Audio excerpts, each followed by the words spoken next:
وضو کے شروع میں بسم اللہ ضرور پڑھنی چاہیے، کیونکہ رسول اللہ صلی اللہ علیہ وسلم نے صحابہ کرام سے فرمایا بسم اللہ کہتے ہوئے وضو کرو۔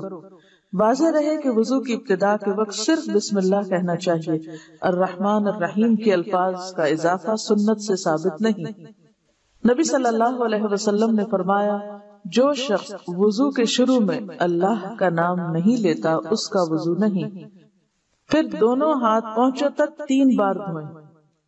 ہاتھوں کو دھوتے وقت ہاتھوں کی انگلیوں کے درمیان خلال کریں، یعنی صرف اوپر سے نہیں دھوئیں بلکہ اندر کے حصوں کو بھی گیلا کریں، انگلیوں میں انگلی ڈال کر۔ پھر ایک چلو لے کر آدھے سے کلی کریں اور آدھا ناک میں ڈالیں اور ناک کو بائیں ہاتھ سے جھاڑیں۔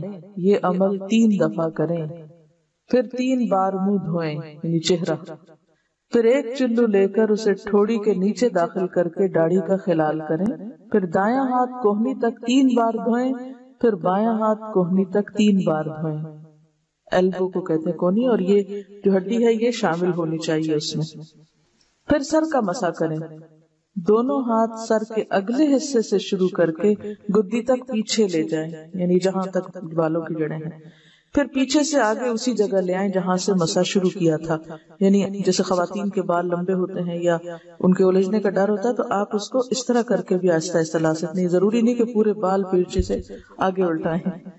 آپ نے سر کا 1 دفعہ مسح کیا، سر کا مسح 3 بار نہیں 1 بار، لیکن پورے سر کا مسح۔